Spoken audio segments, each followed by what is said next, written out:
Puerto Rico is a tropical paradise where the brilliant sun shines down on over 3.1 million inhabitants on most days, so it's no wonder people are incredibly interested in harnessing solar power to fuel the archipelago's battered and failing electrical grid.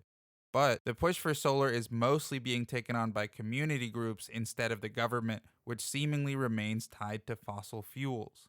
In 2019, the government passed the landmark Puerto Rico Energy Public Policy Act, setting the goal of having the entire archipelago run solely on renewables by 2050, with interim targets of 40% by 2025, phasing out coal-fired generation by 2028, and a 30% increase in energy efficiency by 2040, among others.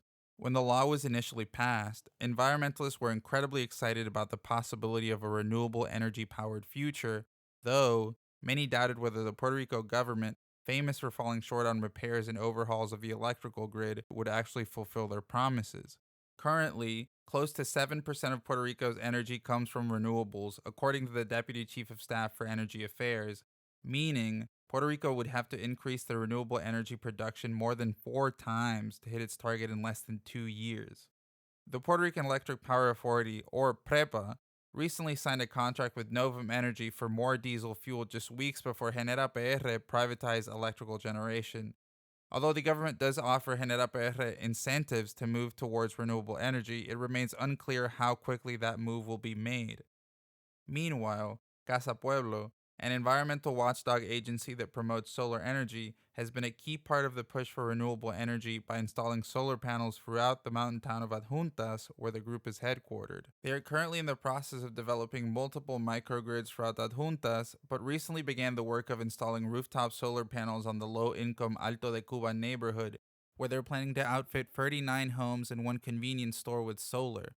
Latino Rebels was in Adjuntas as Casa Pueblo began installing solar panels and batteries on the convenience store. Me va a bajar muchísimo, porque es mucho lo que estamos pagando.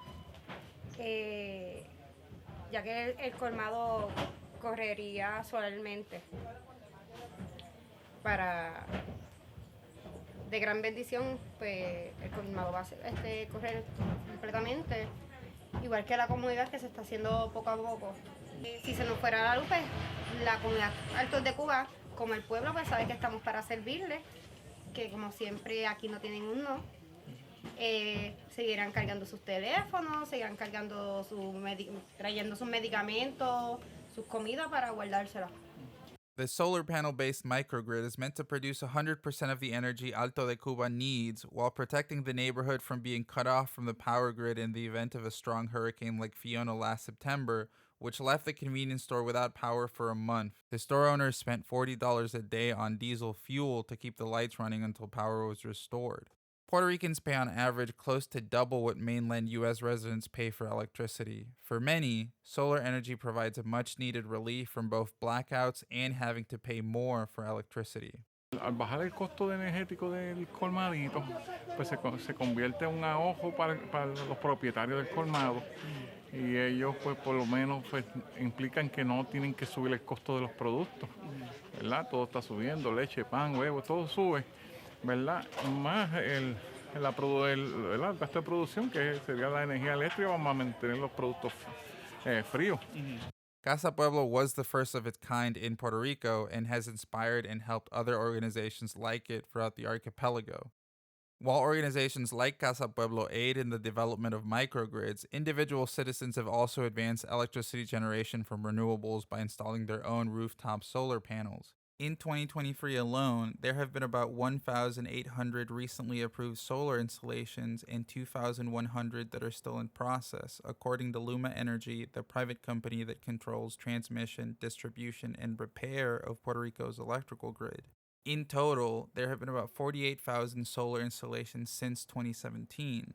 Puerto Ricans are demanding more distributed solar systems instead of centralized solar, which they say would cause similar distribution problems as the ones they're currently experiencing. The Puerto Rico 100 study by the Department of Energy and 6 national laboratories found distributed rooftop solar will greatly increase in the coming years, likely more than 6 times the current amount, and that Puerto Rico has more than enough sun to power all of its energy needs. Este es muy emblemático porque esta es la transformación completa y establecer un referente de cómo deben ser las comunidades en el país, donde todos y todas puedan producir energía, vivan de manera rentada, arrimada, en sus casas propias. Todos debemos hacer aprovechamiento de energía en el punto del consumo. Entonces, que la comunidad pueda producir su propia energía los va a colocar en una mejor posición en días buenos y mejor preparados para enfrentar momentos de crisis ambientales. It seems clear that Puerto Rico's future is in renewable energy and that most of it will be made up of solar, but it remains to be seen whether it will be a community-based electric revolution or one led by the government catching up to its promises.